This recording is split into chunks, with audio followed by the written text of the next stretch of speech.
Before we get into today's episode, I just want to talk about being a working mom for a moment. Before the pandemic hit, I was honestly struggling to juggle it all.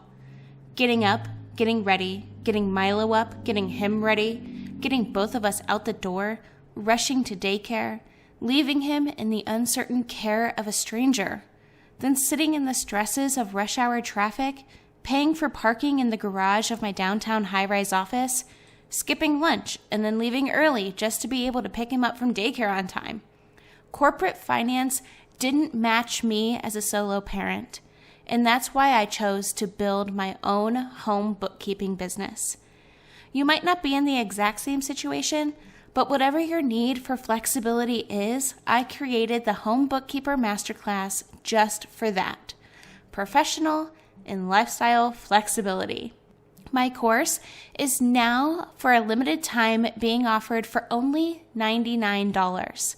In this course, I share everything I've learned about building and scaling my very own remote home bookkeeping practice.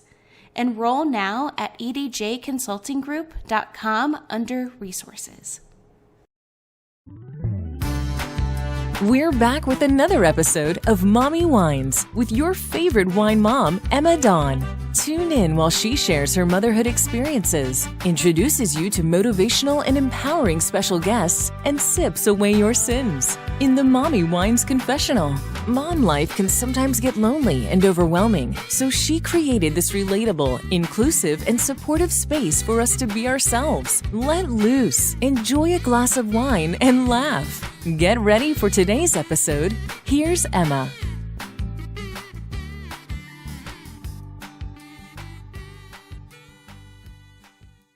In today's episode of the Mommy Wines podcast, I had the absolute pleasure of sitting down and connecting with nurse turned wife, mother, and author of the book Dear Jesus, Send Coffee, being released this summer, Meredith, known on Instagram as Motherhood by Meredith.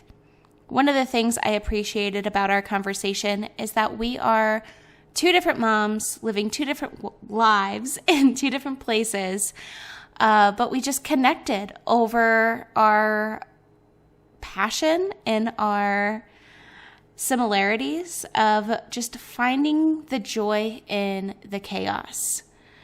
And she is doing motherhood with so much grace. And without further ado, here is our conversation. I hope you enjoy it as much as I did. Hello. Hi. How are you? Good. Oh, you have brown hair. I was looking at your Instagram and I was like, wait, is she blonde? Is she brunette? Which picture? I know. I'm bad at taking pictures, so I've been using some old ones, and I'm like, people are going to be so confused. Nobody knows what I look like. My face looks the same. It does. It does. At first, I thought there's a picture of you on Instagram of you and another woman drinking wine. And I'm like, oh, wait, is that her? Crap. Because I'm trying to find pictures for the promo. Oh. I'm sorry. Oh, no, it's fine. It's fine. I was just like, I don't know who I'm getting today. Oh, That's fun. I like to change my hair too. I go from like red to brown, but so it's not a big difference, but it's fun to switch it up. 5 years, and Really? I just got really sick of the roots, and I was like, you know what? My hair girl thought I was nuts. She's like, you're going to come back in here in 2 days and wish you were back. And I was like, nope. I don't think I tried not blonde. I accidentally went blonde once. And it was horrendous. I was trying to dye my hair at home and I got one of those caps that have all the holes in them from Sally's Beauty Supply. And my mom, this was high school, by the way. Oh. So my mom was like pulling the hair through and I'm like, just do like a little bit. Okay. Like don't do a lot. Well, there's like a million holes in this cap, right? Yeah. And she's pulling them through, pulled like every hole had hair through it. So when I was done and like I went in the shower, I washed it all off, came out, took the like cliche sitcom moment, pulled the towel off. My hair's wet, looked in the looked in the mirror, like wiped the smog off the mirror from the steam. And I screamed so loud. I was like, what did you do? And then we went back to the store, and the woman who worked at Sally's Beauty Supply was like a part-time stylist at so-and-so salon. And she's like, well, if you just bleached your hair and it's that blonde after your hair's so dark brown, I wouldn't dye it again for like at least 3 days. And I'm like, so I have to go to school like this? And I like begged my mom to like let me stay home from school because I was so embarrassed. But I had to go to high school or middle school. I don't even remember what it had to have been, middle school, for 3 days with blonde hair. A horrible time to be embarrassed by hair. Ugh. Yeah, so that was fun. I'm sure. But I'm so excited to have you on the show today. Thank you for being my guest. So flexible about rescheduling. That storm was the most insane thing we have ever had here. Like, people didn't have power. I mean, it was just crazy. So where are you from? We're in Oklahoma City now. I'm from St. Louis, but we live here. So I had a girl, I forget her name. It's Ashley something, but she's on Instagram. Her and her husband have 2 cute kids, and they're like TikTok famous. I don't even know, but she's in Oklahoma City. And she was telling me about how it went from like being a beautiful sunny day to like sleeting. All of a sudden there was like this winter warning, crazy storm, all of this snow. And like now it's back to being beautiful, like ideal spring weather. It was 82 one day last week and then 35 the next day. We're kind of getting the same thing here. I'm like, can you make up your mind? Because this is the prime time. Is that right? Yeah, I'm in Nevada. And I'm like, can you please weather make up your mind? Because the up and down is like the prime time for me and my son to get sick. And I'm like, if we have to go out in public and we cough or sneeze and people look at us, I'm like, ugh. Sorry. Right now, but then of course my dog is gonna bark. No, it's fine. It's fine. I have my golden doodle over here, but good thing I have headphones or else she would hear it and bark too. But yeah, I'm like, I don't want to like get sick coming out of coronavirus, you know? Because like if we cough or anything, people are going to be like, ugh. Yeah, you can't sneeze anymore or cough anymore. Everything's great. Well, so tell me a little bit about yourself. I found you on Instagram. It's very well known on my show that I stalk all the cool people on Instagram, and it's where I get all of my guests. But I was looking through your bio. Are you calling me cool? Because I think that might be the first time ever. So I'm really excited. Yes, I'm totally calling you cool. It's where I find all the hip people. It's all the happenings going on over on Instagram.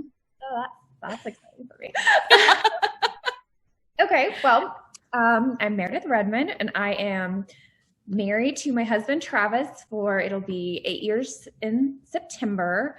We have 2 kids, Ben, who's almost 5, and Avery, who's 3. They are they're about 18 months apart. So that was a little bit busy in the beginning there for sure.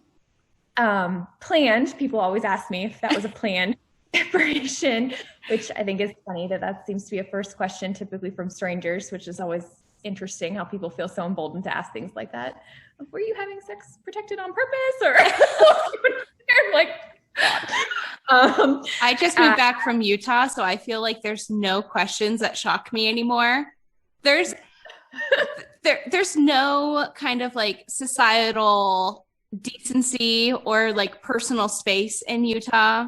They're just questions fly out the mouth, and I don't think there's any connection between the mouth and the brain. It's interesting. So yeah, my husband's an ER doctor, so this last year has been pretty interesting with coronavirus, and he's worked a lot and seen some pretty crazy things. And I was a pediatric ICU nurse for about 8 years before my kids were born. And then just due to scheduling issues, and then I was kind of burned out a little bit from that. I wanted to stay home. And then as much as I love being home with my kids, I also have always felt like I missed being good at something. Like I love taking care of them, but I needed a thing, and I loved writing. And so I started writing for City Moms Blog Network. I don't know if you've heard of that. They're kind of all over the country. And I started for the Oklahoma City Moms Blog Network, and then started writing for my own blog, Motherhood by Meredith, and then got this idea of what else are you going to do in the middle of a pandemic but write a book. And thought that seemed like a cool plan. So many good books have come out of the pandemic. Well, I hope that mine is one of them. I really enjoyed the process of it. It's a focus on early motherhood, as I feel like I've been through that milestone at least. I've still got a lot of motherhood years ahead of me, but focusing on kind of the insecurities that we all feel in expectations versus reality. It sounds really heavy in this first part, but I promise the book is a lot of it. It's about like real mom stories and funny moments. And I literally talk about the time my 18-month-old son locked me in my daughter's nursery and I had to climb out the window baby wearing and I was like dying laughing. Oh my gosh. So is this like a book of confessions? Because we do confess on this show. Completely confessions. I just want moms to realize that they're just not alone in this, and that every parenting book I read in this phase, I just felt bad about myself. I was like, I'm either not crunchy enough, or I'm not traditional enough, or I'm just not doing enough right. Oh my God. You just spoke straight to my soul with that. Like, that's exactly how I felt. And cause I tried to like prepare all during my pregnancy. I just like binged on baby knowledge and mom blogs and books that I was like, I should have just been a VIP member at Barnes and Noble. But I'm like, oh my God. And I think it just, I don't even think I know. It just like stressed me out so much. And then my son finally got here, and like I had to actually start implementing all of this mommy knowledge I consumed for almost a year, like 9 months, a long time. It was like, I don't know. It just like made me overwhelmed, and everybody's like, oh, stop reading that or don't bother. I'm like, but that's like kind of how I coped. And then like when he was like born, and it was really frustrating. One time I bought this fancy baby Bajour, some French baby food maker. I'm like, oh my God. So I was like, oh, I'm going to get him all organic produce. I'm going to make his food. I'm going to Pinterest all the things, put it in the ice cube trays, whatever. Right. And then he didn't eat a single bite of it. I spent all this time making it. He was like, gross, this is nasty, whatever. So I went to the store and I bought like one of each organic baby food. And I'm like, well, he has to be organic or else I'm going straight to hell. Obviously, you don't love your child if you don't eat organic. Right. He spit all of them out, all of them. And I'm like, oh my, he's starving. I like took him to the pediatrician. I'm like, there's something wrong with him because he's not eating organic baby food. And she's like, oh, well, we have samples. Let's try to see, like, show me what he's doing. Like, here's a sample of baby food. And it was like the little square Gerber plastic tray thing that comes in a 2-pack. And like doctor's offices, they must get samples of this stuff all the time because there was like a whole shelving unit at like the checkout of all the samples. And they had like little signs that were like, oh, take me. But she like brought it in with a spoon and she's like, show me what he's doing. Because if he's not sick and he's just being a baby, then it's just like a behavioral thing. He's not like, going to die. And he chowed it down. He ate both tubs right there at the doctor's office. And she's like, I'm sorry, he's not sick. You just have a Gerber baby. And you're just going to have to live with that. And she like sent me home with samples and I cried the entire way home in the car. I'm like, oh my God, like I can't go to the store and buy Gerber because everyone's going to look at me and they're going to think I'm a terrible mother. And I'm like, no, but he's fine. We do. We totally do this to ourselves as we set these expectations of what it's supposed to be. And then when life happens and we actually have a human child who has their own will, their own preferences, their own all this stuff, we feel like we're failing. Yeah. And he is a human. I've learned that. Yeah. And I have 2 very different children. So I like thought I knew what I was doing when I had another one. And that also has been quite different. Ben is my child. He's very much a perfectionist. He wants everything done a certain way. Avery is like hell on wheels all the time. She does not. Girlfriend just doesn't care. Yeah, just doesn't care.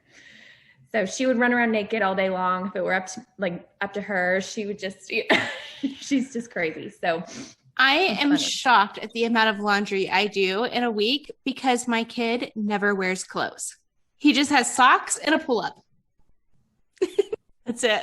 If you can match socks, I'm really impressed because I just have a bin of them and I'm like, I don't know. I don't know how to figure this out. This is too complicated. My trick is, and this is the only thing I have put together, I feel like, in my entire life, is I only buy they have them at Carter's and they have Old Navy. They have like the rubber on the bottom, but they have them in all white.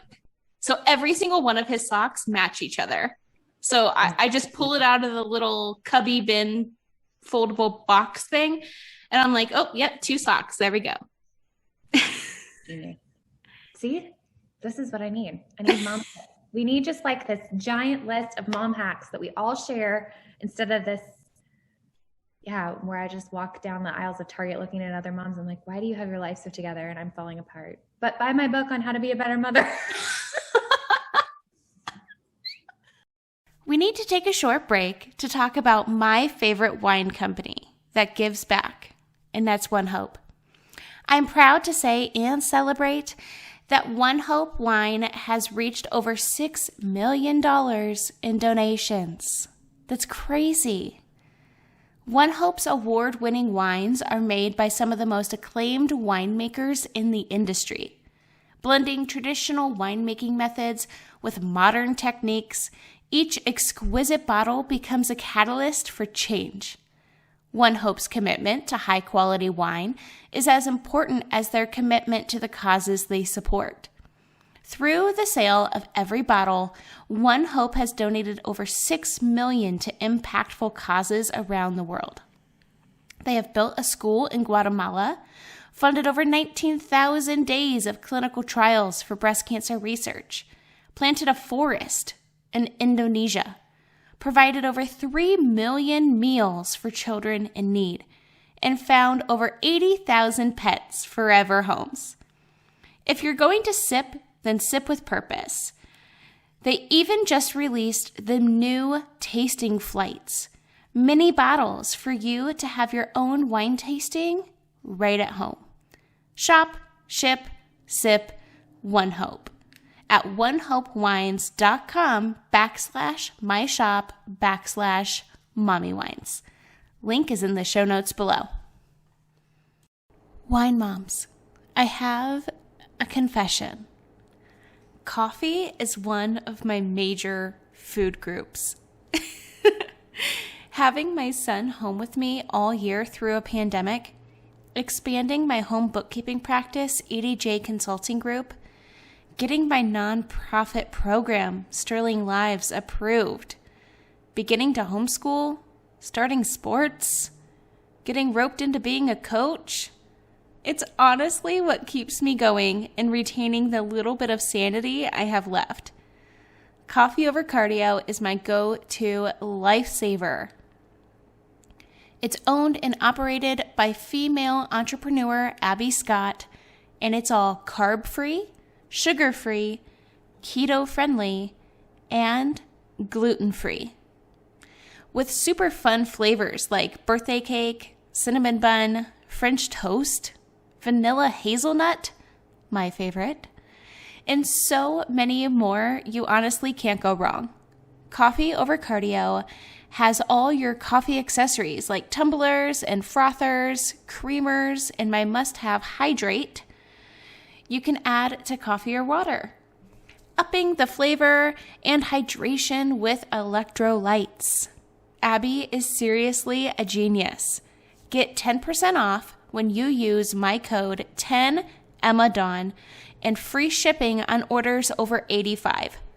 Once again, that's code 10EMMADAWN, and the link is in the show notes below.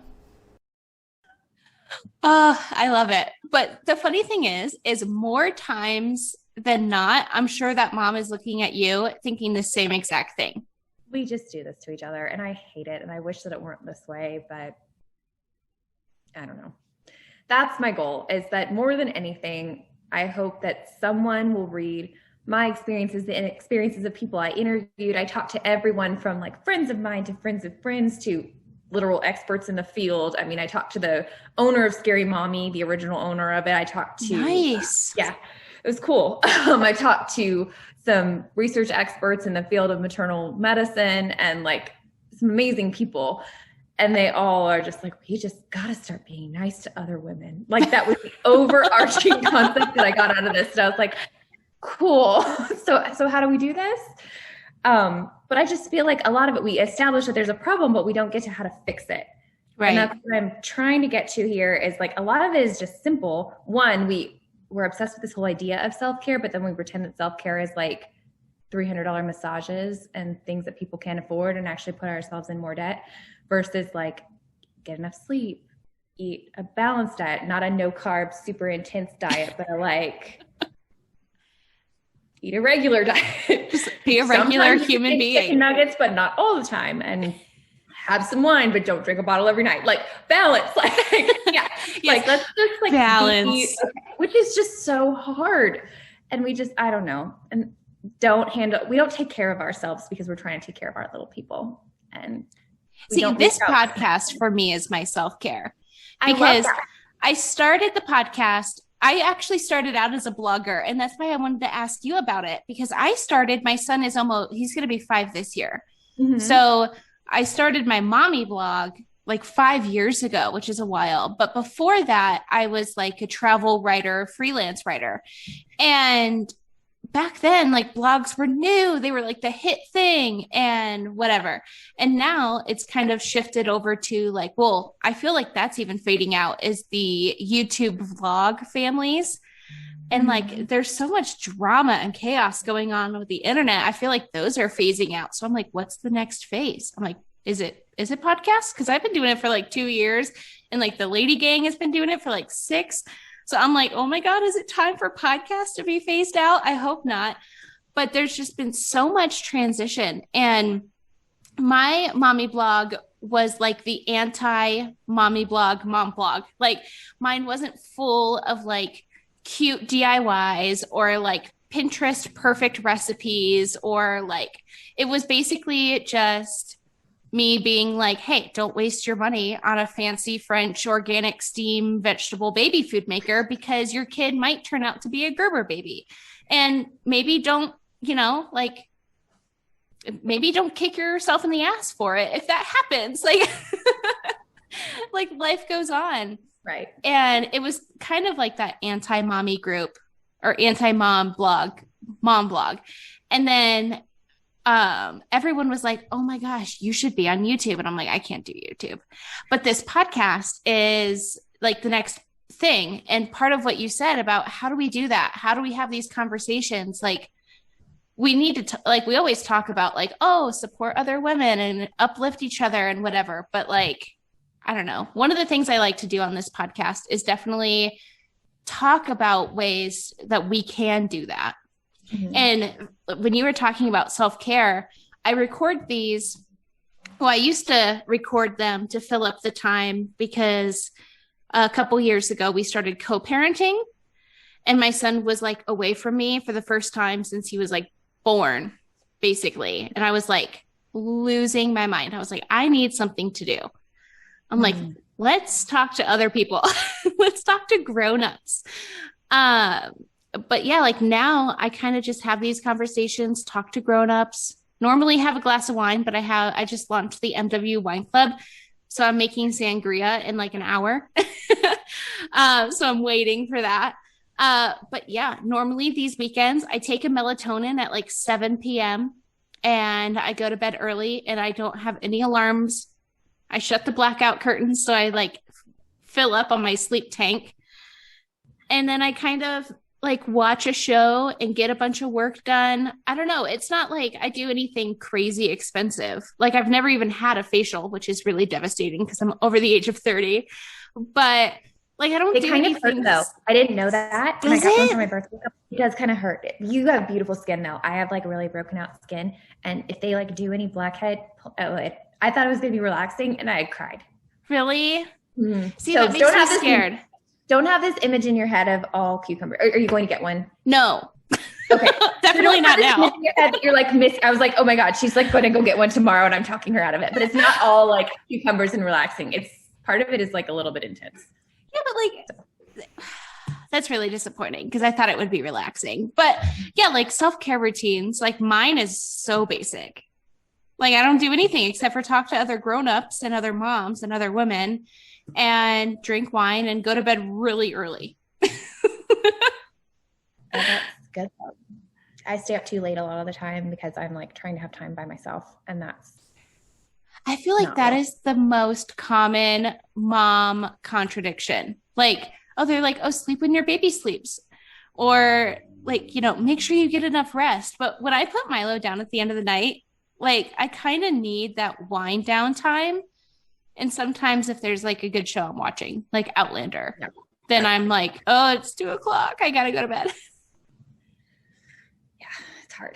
Oh, I'm really obsessed because I'm 100 years old with serial killer audiobooks. So I listen to that every night before I go to bed. That's a terrible thing to listen to before you go to sleep. Okay, so it sounds like that, but it's a whole alternate reality that I'm not a part of. So I can like not stress about my regular life because like there's a different world that I'm not in. I can just separate from. I hope you're not in it because then you'd be dead. True. My husband makes fun of me. He's like, only you would de-stress with serial killers. I'm like, I teach their own. See, I love spooky stuff, but like, I don't know. I love to be scared and I like scary movies and I love scary things, but like, I can't listen to it or watch it like alone or like at night. So like, I normally just put my headphones in during the day and I listen to them at like 9 a.m. when I'm like making breakfast or like doing dishes or something. And then like, as soon as the sun starts going down, I'm like, okay, I need something happy. Like, where's reality, like TV? Where's Real Housewives? There you go. Because if not, I would not sleep. I'd be like, oh, what was that noise? Oh, what was that? There's something outside. But not really, because I'm just weird. I get it. Gotta do what works for you. Okay, wine moms, let's get serious, but just for a moment. For years, I have been dreaming up and working on putting together a nonprofit program to aid the youth aging out of the foster care system. Recently, I submitted this idea to the heads of the Department of Child and Family Services here in my state, and thankfully, my program was approved. They saw an overwhelming need, and the Sterling Lives program is now moving forward. But to make this a reality, we will need more than the little bit of government funding allocated for these youth. Most of these youth aging out will face homelessness, addiction, incarceration, or worse. At best, many continue the cycle of negativity by entering into criminal organizations and gangs, or abusive relationships that result in unwanted pregnancies, poverty, unsafe work trades, leading to even more children entering the foster care system and families living off government welfare. To break these chains and end the cycle, the Sterling Lives program is dedicated to helping aged out youth transition into healthy, productive adults, granting youth eco-friendly and affordable housing, safe work opportunities with flexible schedules to prioritize mental health, education, and job training, all while boosting America's rural economy with sustainable, environmentally focused tourism. Ways you can help are by snagging up some MWP merch, drinking One Hope wine, and donating directly at the Sterling Lives GoFundMe. All links are in the show notes below. So where do you think blogs are going? Like, what made you start blogging so late? I don't know. So I wasn't doing it to like do affiliate programs or make money or anything like that. I was doing it because I needed an outlet and I needed to do something that was mine, honestly.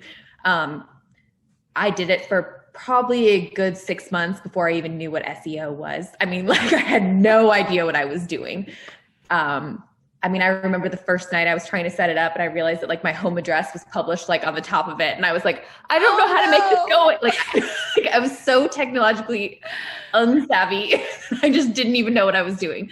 But I had like all these circling grown-up thoughts about what it was like to become a mother, and only my baby to tell him to, I felt like at this point. And he listened well, but he didn't really have a lot to say back to me when he was an infant.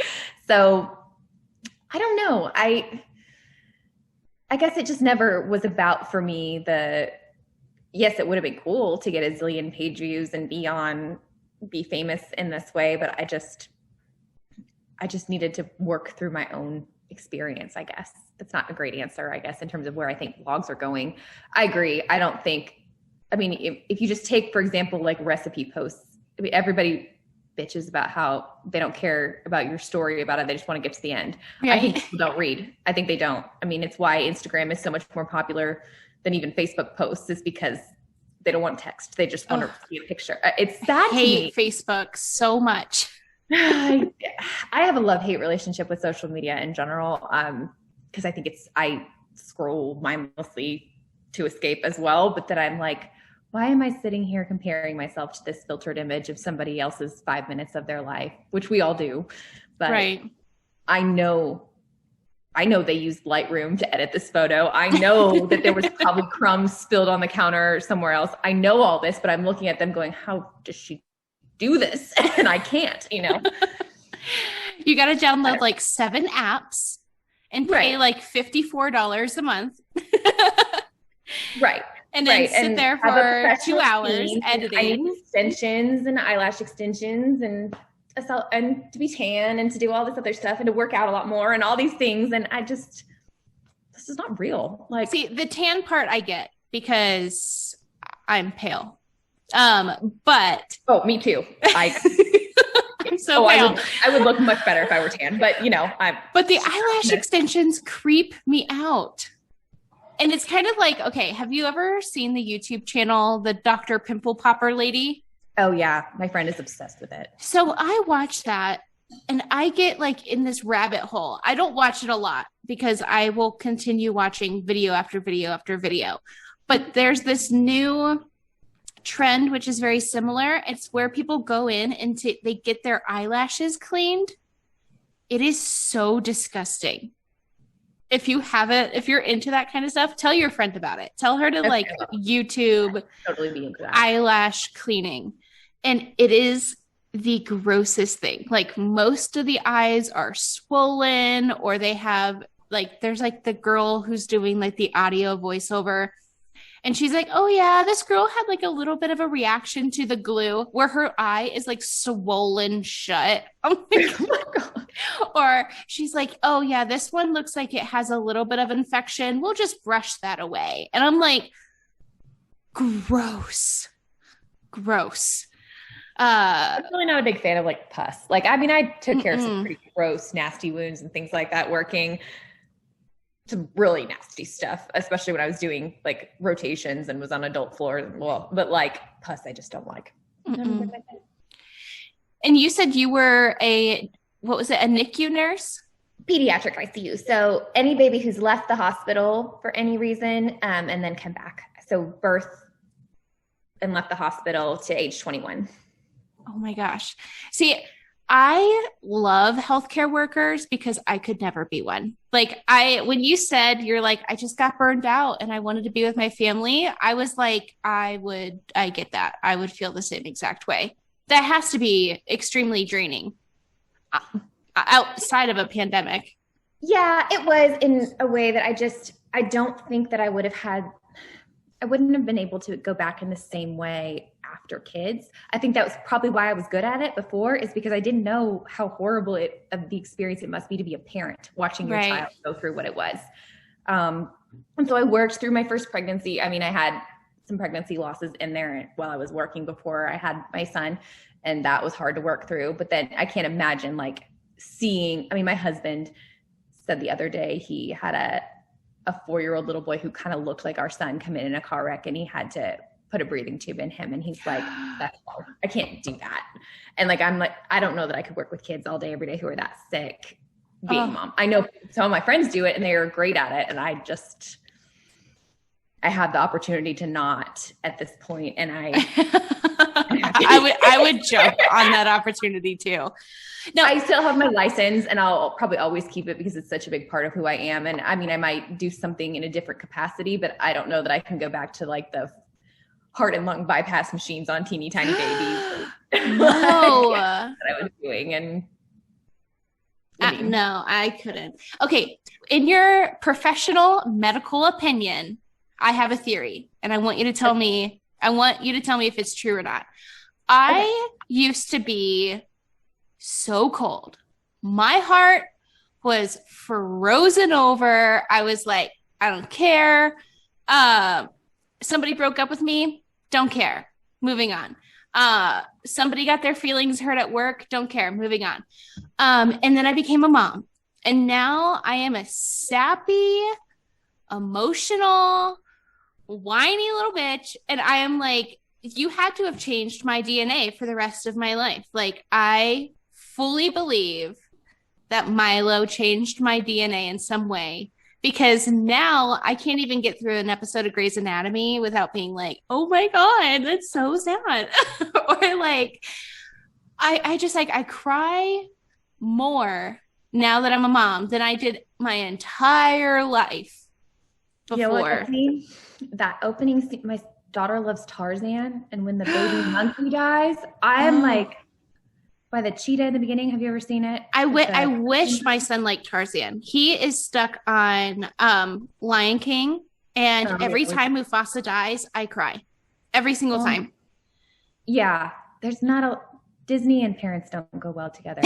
My son walked up to my husband the other day and said, "Long live the king." So that was a little creepy. But, I don't know why. I was like, you gotta sleep with one eye open, dude. But yeah, no, Disney movie stuff like that I'd be like, okay, yeah, no, I get it. I don't know what it is, but it just fucks you up. I think it does. It does. I think, like, I honestly feel like pregnancy changed who I am as a person, or motherhood changed me as a person, because I'm like, who is this person? Like, I don't know. Like, why am I sitting on my couch crying at a TV? I would have never done that before I became a mom. I would have been like, oh, that's really sad. Maybe if you're affected by it, freaking Meredith Grey. Sorry, your name's Meredith too. I should have picked another character. No. Okay. I'm like, that's what I tell people when they're like, what did you say your name was? I'm like Grey's Anatomy. And they're like, but it's my theory. I feel like motherhood changes who you are. Okay, so here's my like not at all founded in science answer to that is biologically, in order to keep your child safe, it makes sense that something would change so that you're going to be protective of them. So you're going to be more nurturing and more loving, and then therefore more emotional. That's all I got for you. I don't know. Good enough for me. Okay. Yeah, I'm sure there's something to that, but yeah, I don't know. But I get it too. I cry at like the Christmas Hallmark commercials like that. I'm just like, I'm a weepy mess. Those are bad. I'm glad the holidays are over. We don't have any reason to have like regular cable anymore. I got rid of it a couple years ago because everything's on Netflix and Hulu now. But yeah. Hulu just started giving me commercials again. And I'm like, okay, well, if you're going to give me commercials, can you not make them about sad puppies? Like, that would be really great. Thanks. Hulu, if you're listening. Bad puppy commercials. That's not good. Yeah, don't make them about sad puppies. Mm-mm. But on a happier note, I noticed a hashtag in your Instagram bio, and it's hashtags Moms Help Moms Okay program. Yes. Tell me about this, because I'm very curious. Okay, so, again, pandemic, people need things, and I had time. We all had a lot of time. Some people made sourdough. I started a Facebook community when I saw that kids were not going to be in school. And I recognized that there was going to be a huge need for childcare when our public schools did not go back. My kids are not public school aged yet. I mean, my son was maybe going to go to public school pre-K, but I ended up sending him to just his Mother's Day out where he had gone before. And so I just started this little Facebook group of connecting daycare providers or childcare providers with families who were going to have needs, and then they would match with prices and availability. But I also had a friend of mine who knows workers through DHS to make sure that it was all DHS compliant, and they all had COVID safety action plans, because I had this vision of kids being left home alone because their parents had to go to work, or kids being in unsafe care situations because of school is, I mean, while it's education, of course, a lot of it is childcare as well while parents are working. So without this, there was a huge childcare crisis. And I knew that I didn't have a lot of experience, i.e. zero, in this situation. So I was like, I'll just do what I can and reach out to people. And so we started with like a few families, and we got up to about just under 1,000 families are in this group to connect them with childcare, and the YMCA stepped in, and some churches and some daycares to offer some spots. We worked with Big Brothers Big Sisters of Oklahoma City to do a school supply drive. We did a Christmas toy drive that was actually really successful. That was really fun. So we've connected some people with resources for utility bills that they haven't been able to pay due to COVID layoffs and inability to pay their rent. And so it's just kind of been a pretty local support group that some small businesses have assisted with. And I don't know, I just do it in my spare time, and it's fun to be able to give back when I have the time and the resources. So, well, who knows, with the power of social media, if you keep it up, maybe it'll become a nationwide thing. Well, I would love to have it extend to, I mean, my community doesn't have, my like small town doesn't have the need that some of other communities in Oklahoma do, for sure. But I wanted to be able to like physically deliver things that were needed. So if somebody needed diapers and someone else had them, but they didn't have the means to transfer them, I could go pick them up and drive them, things like that, especially when COVID was so high that I had access to PPE, so I could pick them up with gloves and leave them on somebody's porch and things like that, and try and ensure that there were safety measures being met as well. So I don't know, I'm also kind of a control freak, so I kind of wanted to like my baby at that point, but I feel like I'm talking to myself right now.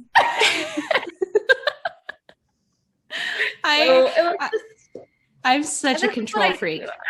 I don't know. I was like, I have time. Why not start a book and, mission project, and why not? So are you still writing your book, or do you have a release date? So I submitted my first draft to my publisher, and I'm going to do a pre-launch campaign in April, and then it should be published in August. Ooh. And what is it called? Tell the audience. It's called Dear Jesus, Send Coffee, Finding Joy in the Chaos of Early Motherhood. Perfect. That is could easily be called Dear Jesus, Send Wine, depending on the day. But yeah, coffee's needed too, though. Yeah, I love coffee. Almost, I would say I love coffee more than wine, but mommy coffees doesn't sound as good. Yes. Well, I mean, it's time of day dependent. So yeah, definitely. So I did mention that confessions were my favorite part of the episode. Of course. So did you prepare a confession for me?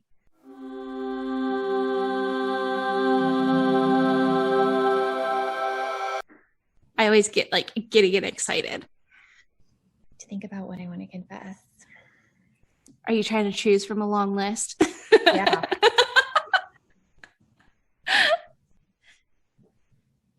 Oh, there's so many things. There's just this long list of things I swore I would never do as a mom that I do all the time now. Oh, I love those ones. Mine was give my kid Gerber. And here he is going on 5. He's still alive. Has no extra limbs. Fully healthy. I swore so much of the technology stuff I swore I wouldn't let my kids do, like tablets. And I have just been like, I don't care. Like, Paw Patrol's your mother now. Like, I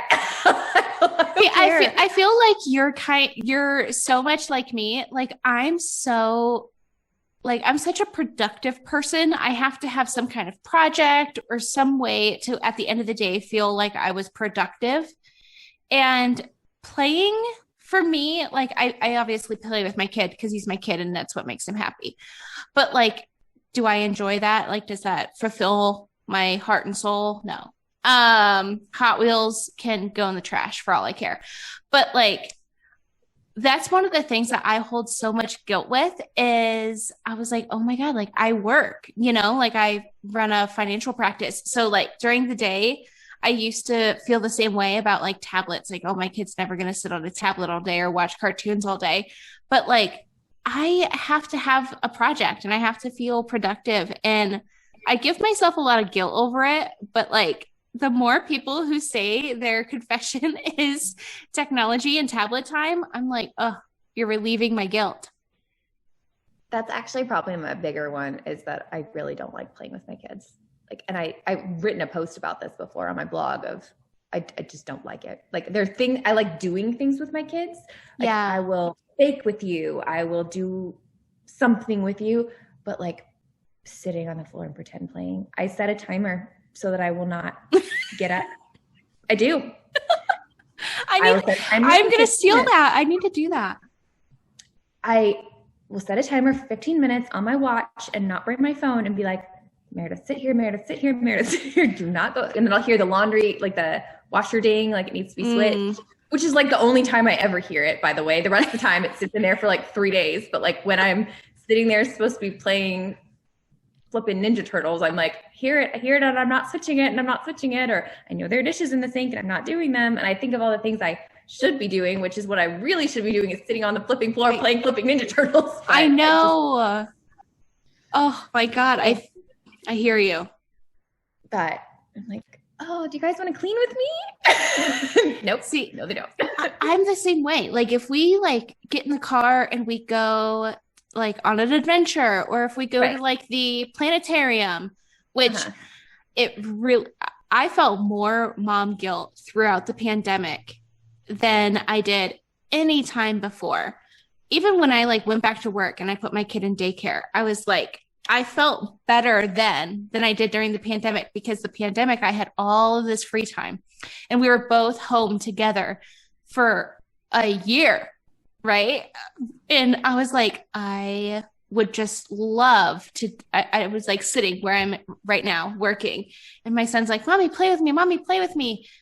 And I'm like thinking to myself, I would love just to take you to the aquarium, and I would love to do that with you. But like playing your toy dinosaurs or turning on the like most annoying Hot Wheel track ever just like grinds my gears. I'm like, it's not fun. I'm 31. That's not fun. Like, I don't know. I hear you. Because I love doing stuff with my son too. Like we live right next to a mountain range. Like we'll go hiking, or we'll throw rocks in a river, or whatever, anything that we can go and do. Like he also likes to bake. So we'll make like pierogies, or we've been getting into making our own bread because we're getting bored. So I'm like, we're like making bread, and I'm like, this is so much better than playing. But he has like about 10 minutes of cooking time, and then he's like, okay, let's go play. And I'm like, ugh, I hate it. Just try the timer. It helps. I'm going to have to. Okay, well now mommy has to do something else, but you can keep playing if you'd like to.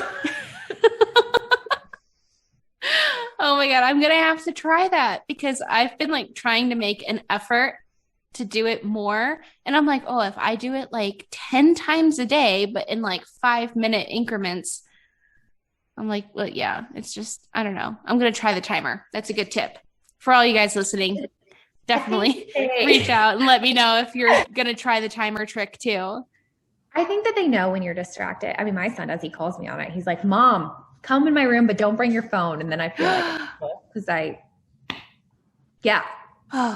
bad. Mm-hmm. That's okay. He's not even 5 yet. And I'm like, oh. He must be really close to the age of Milo. Milo will be 5 in September. Okay. He's 5 in April, so he's almost 5. Ooh, birthday coming up. Yeah. Hopefully the pandemic will be more, I wouldn't say over, but like things will be more controlled by then. Maybe you can have a birthday party. Imagine that.